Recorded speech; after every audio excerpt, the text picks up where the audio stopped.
네, 투자 여러분 안녕하십니까. 주식공장장 TV입니다. 자, 오늘 시장 흐름, 오늘도 그렇게 썩 좋은 상황은 아닙니다. 지속적으로 상승폭이 둔화되고, 이제 마이너스권으로 접어들는, 그러한 시장의 움직임인데요. 바이오가 특히 시장을 좀 끌어내리는, 그런 열악한, 환경이 조성되면서, 굉장히 좀 부담스러운 그런 국면으로 치닫고 있는 상황이고요. 외국인들이 21일 만에, 일단 매수세로 반전이 되긴 했습니다만 폭이 작죠. 그래서 아직까지도 안심할 단계는 아니다. 뭐 말씀드린 대로 외국인들이 연속적인 이런 또 기록적인 또 순매도 규모를 보여주고 있는 그런 상황이기 때문에 시장 흐름은 12월 초반에 다소 조금 부담스럽긴 합니다만 시간이 지날수록 다소 좀 완화될 것으로 보여집니다.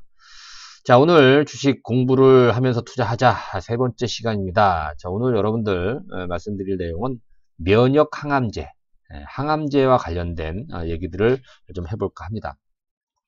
관련 종목군들 포함해서요, 여러분들 뭐 좋아하시는 HLB 관련해서 리보세라닙이 2차 표적 항암제에 들어가잖아요. 그렇죠? 관련된 내용들 오늘 한번 집중적으로 다뤄서 여러분들 이제 항암제와 관련된 또 내용들, 또 관련 종목군들 한번 집중적으로 알아보도록 하겠습니다. 자, 금주강연회 안내 먼저 말씀을 드릴게요. 12월 8일 일요일 청담동 리베라 호텔 2층 헤라홀에서 3시간 동안 강의가 진행이 됩니다. 특히 2020년 내년도죠. 최고의 포트폴리오를 강의 시간을 통해서 공개를 할 예정입니다. 관심 있으신 분들은 일요일날 오후 2시까지 청담동 리베라 호텔 2층 헤라홀로 오시면 참석하실 수가 있습니다.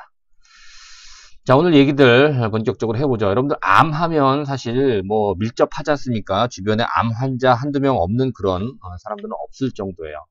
물론 의학이 발달되고 또 어느 정도 이제 경제 규모가 커짐에 따라서 암을 좀 극복한다, 정복한다라는 그런 얘기들이 많이 나오고 있습니다만은 그래도 아직까지 질병 중에서 가장 무서운 병 중에 하나가 바로 암이 아닌가 이렇게 생각이 됩니다. 우리가 보통 암을 완치한다 이런 얘기들을 많이 합니다만 완치하기 굉장히 어렵잖아요. 그쵸? 뭐, 불가능하진 않습니다만 굉장히 어렵기 때문에 지금은 완치라는 그런 개념보다는, 다소 이제 만성 질환처럼 우리가 좀 고통스럽지 않게 생활하는데 지장이 없을 정도를 유지하는데 더 초점을 맞추는 그런 치료 방법들이, 속속들이 개발이 되는 것 같습니다.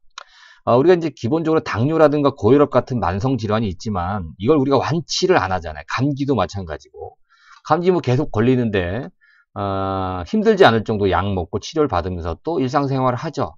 그리고 또 감기에 걸리는 경우도 많고, 암도 이러한 어떠한 비슷한 어떤 그 질병, 만성 질환 중에 하나로 우리가 치부할 수 있다는 얘기인데요. 자, 우리가 이제 항암제, 암을 치료할 수 있는 항암제를 분류를 해보면 1세대, 2세대, 또 최근에 3세대까지 발전한 것을 볼 수가 있어요. 쉽게 이제 1세대 화학 항암제라고 알려져 있죠. 독입니다. 독성 항암제. 그러니까 세포를 죽이는 거예요. 이 독을 투여해 갖고 뭐 정상 세포도 같이 죽죠. 그래서 암 세포는 물론 정상 세포까지 이렇게 좀 파괴가 되는 심각한 부작용이 있죠. 요즘은 그렇게 좀 예전 방법이 없었으니까 좀 약간 무식한 방법이긴 합니다만 이 톡신이라고 하는 이 독을 갖다가 인체에다가 주입을 해서 암세포를 사멸시키는 그러한 어떠한 치료를 했었죠. 이게 1세대입니다. 최근 가장 많이 각광을 받고 치료를 하고 있는 2세대 항암제죠. 표적 항암제입니다. 앞서 말씀드린 대로 이 암을 꼭 암세포를 파괴시키지 않는다라고 하더라도, 그죠? 네. 만성질환화 시키면 암 환자들도 정상생활을 하는데 크게 지장이 없을 것이다. 자, 이 논리를 바탕으로 표적 항암제가 이제 개발이 되고 있습니다.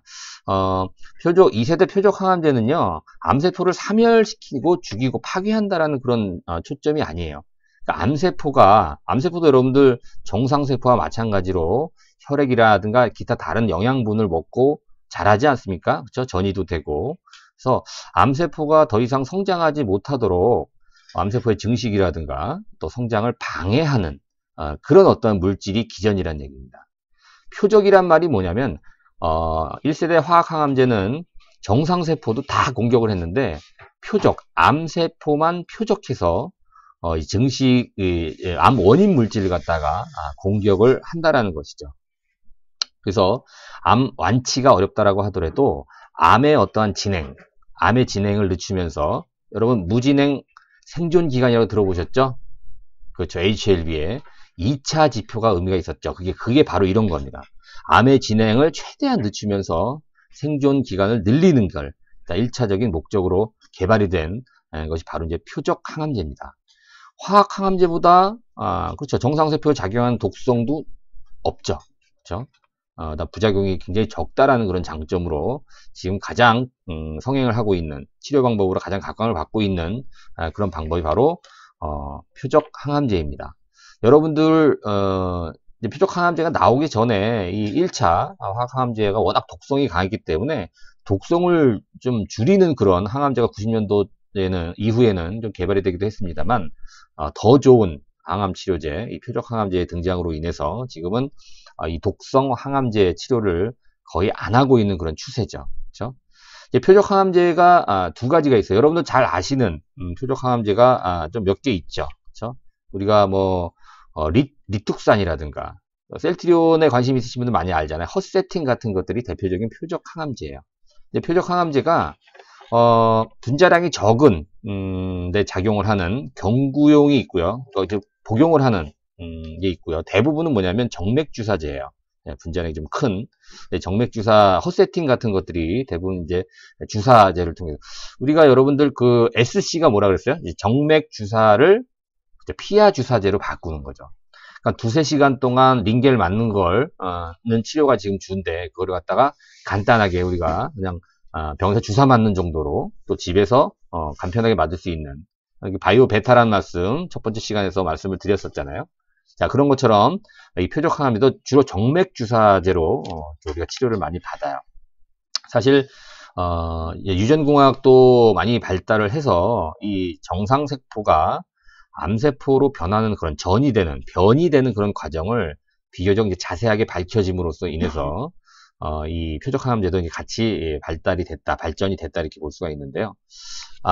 암세포는 여러분들 보시는 것처럼 아까 이제 유전자의 발전으로 인해서 말씀을 드렸습니다만 정상세포가 이렇게 그렇죠. 돌연변이를 통해서 암세포로 바뀌는 거예요. 이때 이제 표적인자라는 것이 만들어집니다. 이 표적인자 굉장히 중요한데요. 이 표적인자가 여기에 반응하는 물질을 투여를 해서 이렇게 변이하는 그런 어떠한 흐름을 정상세포가 암세포로 바뀌는 거를 갖다가 방해를 하는 겁니다. 그래서 훨씬 더 1세대 화학항암제보다 그렇죠. 부작용이 적죠. 뭐 머리 빠지고 구토하고 여러분 많이 보셨을 거예요. 그렇죠? 그러니까 사실 1세대 항암제는 다소 좀 무식한 방법이었어요. 그렇죠? 그래서 그보다 훨씬 더 안정적이고 이 부작용이 적고 이런 표적 항암제가 이제 개발이 됐죠. 여러분들 표적 항암제도 그래도 얼마나 좋아요. 암세포만 골라서 공격한다. 자, 그럼 이제 우리가 이 표적 항암제를 통해서 이제는 암을 정복하는 그런 시대가 됐다. 뭐 이런 얘기들이 많이 나왔어요. 그런데 보니까 표적 항암제도 사실 단점이 있습니다. 이 표적 항암제라고 하는 것이 아까 말씀드린 대로 이 표적 인자가 중요하다고 그랬잖아요. 이 표적 인자가 암 환자가 10명 있으면 10명한테 다 있는 게 아니에요. 없는 사람들도 있어요. 이 표적 인자가 없는 사람들한테는 표적 항암제가 전혀 무용지물이 되는 거죠. 또한 암 생성 전체 과정이 아닌 특정한 가정에서 선택적으로 방해를 하기 때문에 이 표적 인자가 암세포 생성에 큰 역할을 한다면 효과가 굉장히 크지만 암세포 생성에 큰 역할을 안 하는 표적 인자가 있을 경우에는 그렇죠. 무용지물이 되는 겁니다. 네. 참 그런 부분이 좀 안타깝긴 하죠. 표적 인자가 암 환자 전체에 있다면 모르겠습니다. 그렇지 않을 경우에 이제 소용이 없다라는 거죠. 그리고 또 단점이 뭐냐면 이 표적 치료가 이 표적 항암제가 효과가 있는지 없는지 여부를 미리 알 수 없다라는 거예요. 그래서 암 환자한테 이거 표적 항암제 이거 한번 좀 투여를 해보겠습니까? 라고 이제 의사가 물어봐요. 그러면 이게 가능성이 있습니까? 이렇게 또 환자는 얘기할 거 아닙니까? 글쎄요, 이거는 치료를 해봐야 한다. 이렇게 얘기해버리면 환자들은 또 갈등에 빠지는 거죠. 그렇죠? 이 항암 치료가 또 간단한 문제도 아니기 때문에 치료하기 전에 알 수 없다라는 그런 단점이 있습니다. 또 하나의 단점이 뭐예요? 그렇죠. 가격이 비쌉니다, 여러분들. 이 가격이 비싸니까 헛세팅 같은 경우 가격을 좀 낮추는 바이오시밀러가 개발된 거 아닙니까? 허주마, 셀트리온에. 그쵸? 리투쌍도 마찬가지죠. 예, 리투시마블, 투룩시마. 이게 바이오시밀러가 개발이 되는 거예요. 가격이 비싸기 때문에 조금이라도 이제 부담을 줄이기 위해서. 여러분, 암 환자들은 굉장히 절실한 거예요. 그쵸? 그렇다고 해서 치료를 안 하면 죽는데, 오래 살지도 못하는데, 안 할 수도 없는 거잖아요.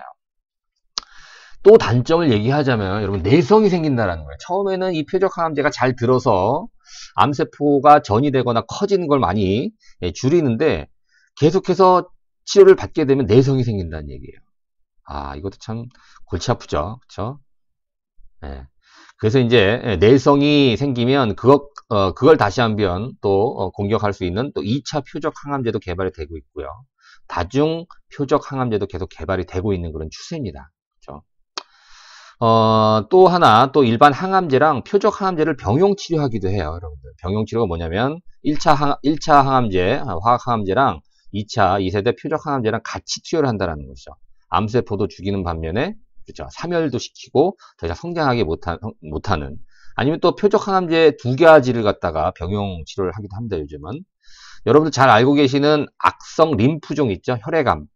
지금 전 세계적으로 혈액암을 치료할 때 가장 많이 쓰이는 방법이 바로 1차 항암제와 아까 말씀드린 리툭산, 그죠? 투룩시맙, 이 리툭시맙을 갖다가 병용 치료를 하는 게 일반적인 방법입니다. 자, 이러한 어떠한 단점들을 또 극복해내고자 3세대 면역 항암제가 개발이 되죠. 면역 항암제는 간단하게 여러분 이런 거예요. 다른 것들을 어떻게 뭐 투여를 하고 암세포를 죽이는 게 아니라 기존 몸 안에 있는 면역세포를 활성화시켜서 이 면역세포가 암세포와 싸우게 만들어요. 그래서 암세포를 결국, 그렇죠. 여러분, 건강한 사람들은 암세포가 생겨도 암에 안 걸립니다. 그렇죠? 건강하지 않은, 즉 면역력이 떨어지는 사람들한테 이 암세포가 생겼을 때 면역력이 암세포를 죽이지 못하기 때문에 암에 걸리는 거거든요.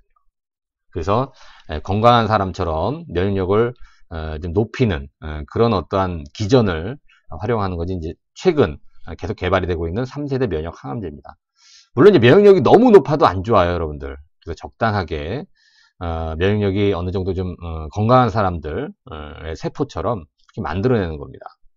그래서 지금 보시면 거기 면역 억제 물질을 또 억제하는 기능, 또 면역 세포를 활성화하는 기능. 그러니까 우리가 뭐 카티 치료제, 어려운 얘기죠. 뭐 NK 세포 치료제, 그다음에 뭐 면역 관문 억제제 이렇게 좀 얘기들을 많이 합니다.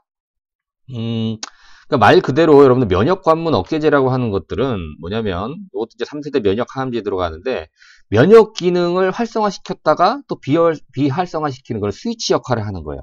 이제 일정 기간만 면역 기능이 계속 활성화돼도 여러분 안 좋아요. 류마티스 관절염 같은 거 또 걸릴 수가 있거든요. 그래서 이걸 적절한 스위치를 통해서, 그래서 이름이 좀 어렵습니다. 면역 관문 억제제라고 하는데요. 면역 기능이 활성화되게도 하고 또 활성화되지 않게끔 끄는 기능도 하고 이런 걸 기능으로 하는 면역 관문 억제제도 지금 개발이 되고 있고요.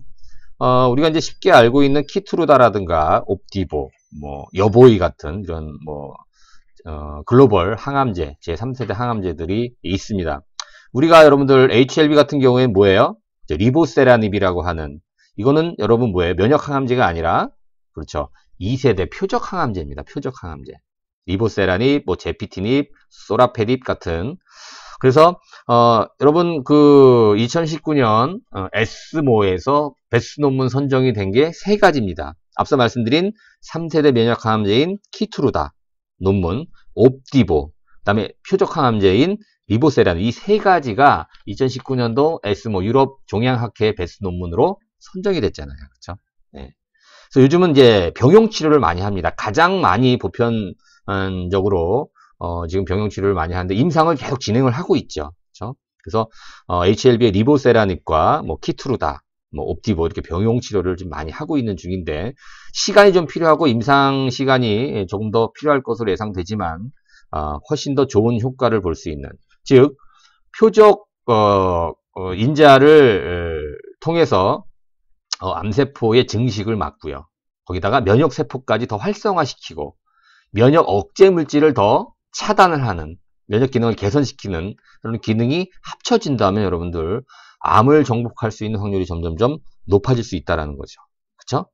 특히 여러분 그 키트루다와의 리보세라닌 병용 치료도 지금 임상이 진행되는 걸로 알고 있는데, 이 키트루다라는 약이 유명해진 게 바로 그렇죠. 미국의 지미 카터 대통령이 피부암의 일종이죠. 흑색종이 완치가 됐어요. 2015년도에.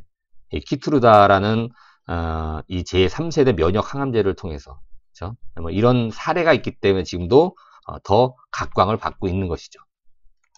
자, 관련주들을 간단하게 살펴보면 아직까지 이거 면역 항암제는 이제 걸음마 단계예요, 여러분들. 그래서 이 리보세라닙이라든가 이런 치료제처럼 나올 때까지 아직까지 좀 시간이 많이 필요합니다. 그리고 앞서 말씀드린 대로 이런 면역 감문 억제제와 그죠? 기존 기존 그 항암제를 갖다가 병용 치료하면 효과가 2배에서 5배까지 뛰는 것을 우리가 데이터를 통해서 이제 알 수가 있어요.